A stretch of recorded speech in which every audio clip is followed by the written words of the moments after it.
Mr. Gamey, another thing which is quite disturbing about what you've raised so far is how we are more or less practicing an illegality because the law says otherwise, but we are not doing it.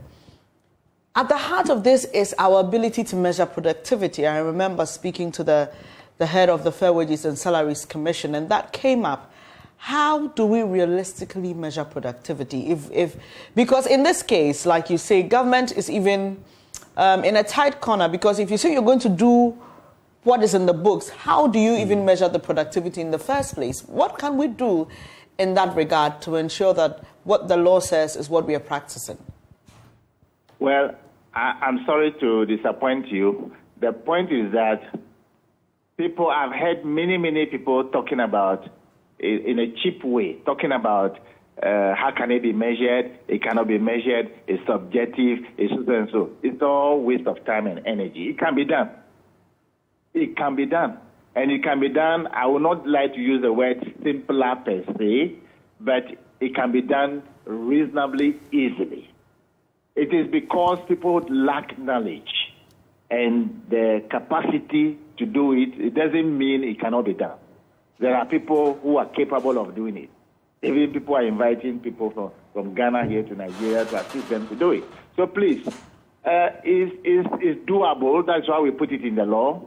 It's doable. So how do we do it? What are the mechanisms? How do we realistically ensure that we are measuring the productivity of workers?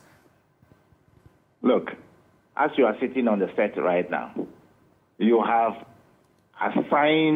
specific assigned roles you have to play in your organization there. And after doing what you are doing now, you are supposed to do other things and submit other reports and so forth and so on.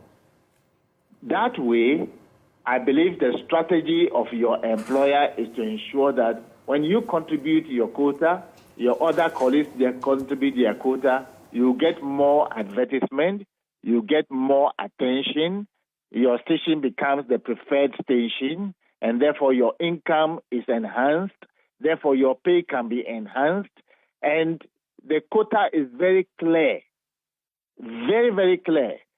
If your employer would do that, and it must begin from our schools, they must train the people, the lecturers themselves must have adequate and sufficient capability of teaching that, and after that, people must be skilled enough to be able to translate into an actionable thing. It's not a talking shop business.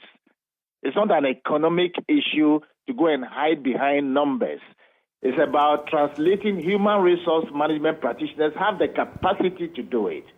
And I've been talking to my friends and colleagues in the fraternity all the time that we are creating problem for nothing.